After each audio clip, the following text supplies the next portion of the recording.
The Rise and the Fall of the Kate Empire. Chapter 1. Lunch tray in hand, Lizzie McGuire stood before the crowded outdoor courtyard at Hildridge Junior High searching for lunch tables. They were claimed, named, and declared group turf the first day of each school year. There was the math club table, the skate rat table, and even a table for the future misfits of America. But what really irked Lizzie was the cheerleaders' table. Theirs was the very table Lizzie and her best friends, Gordo and Miranda, had claimed for themselves at the beginning of the school year, only to have the cheerleaders reclaim it for themselves the next day. Ever since, finding seats for herself and her friends was a major pain, and today Lizzie's patience was thinned by hunger. All she wanted to do was plop down and devour her cafeteria special. Was this too much to ask? Couldn't everyone just get along, at least long enough to scarf down a plate of mac and cheese? Lizzie blew a strand of blonde hair out of her eyes and searched around some more. I don't see any seats, Miranda said with a sigh, holding a tray with a now chilled slice of pizza and a carton of orange juice on it. Gordo joined them, holding his mom's special prepared sushi rolls in a paper bag. They had to find 3 seats together, otherwise they'd be stuck sitting on the muddy grass again. There's 3 over there, Gordo said excitedly. Lizzie and Miranda took a step toward the place where he was pointing and then stopped. It was the cheerleaders' table. Lizzie looked at Gordo, waiting for the punchline, but it appeared he wasn't kidding.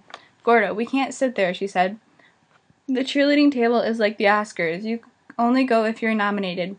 Why not? Gordo asked in a logical tone, as if logic had anything to do with it. It's lunchtime and I'm not eating bologna in the grass again.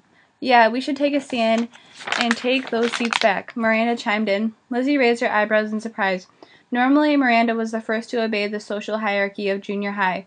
But there she stood, holding her tray out like a soldier ready for battle. Gordo, Miranda said. It's time to draw a line in the sand, he declared. They both looked at Lizzie. Sand, I don't even like the beach. Lizzie looked at the cheerleaders. They're just people, she tried to reason. Beneath the pom-poms there must be hearts.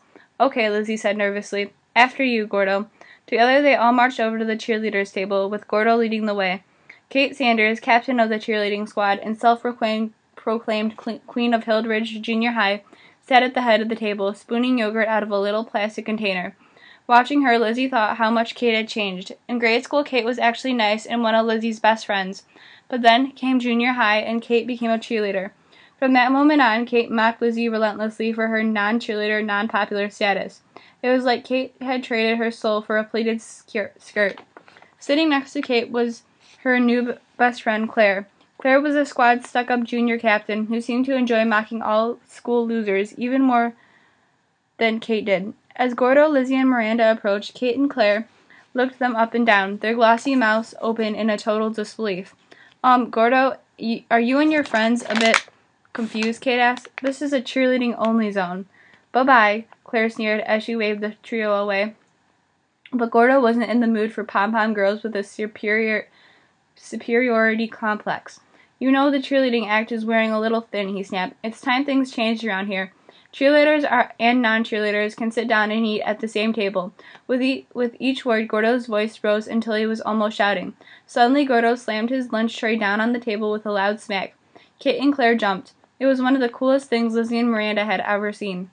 I'm staying. I'm finishing my lunch here, Gordo announced. He folded his arms across his chest and stared at Kate and Claire, as if daring them to make a move. The 2 cheerleaders blinked at him, startled, then they turned to each other and smiled.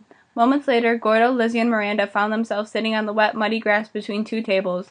It's not that I dislike Kate, Gordo said, glaring at the queen of all things evil.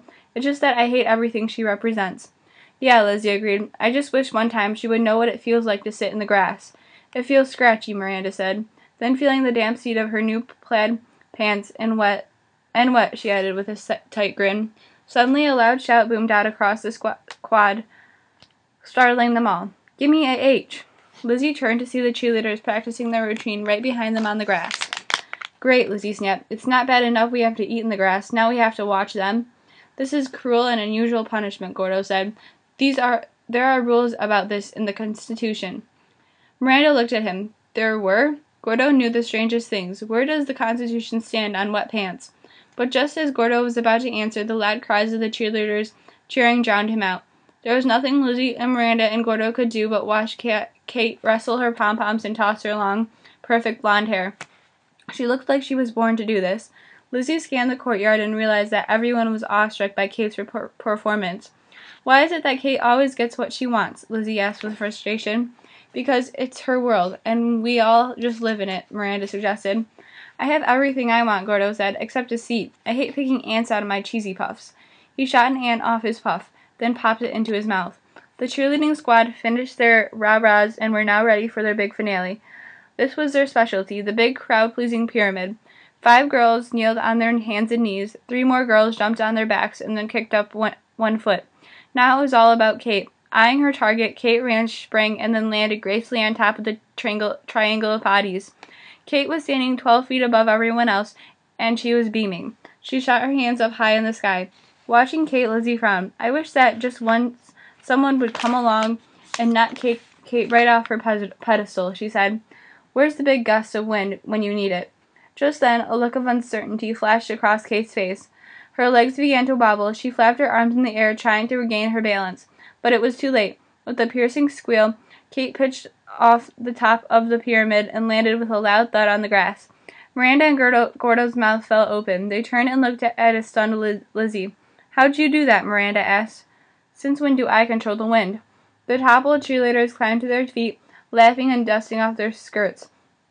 All except Kate. Kate wasn't moving. She was still lying in the grass where she had fallen. One of the girls reached out her hand to pull Kate up, but she groaned loudly and slapped her hand away. Well, I guess cheerleading practice is over, Gordo said cheerfully. Lizzie winced. Oh, that can't be good, she said.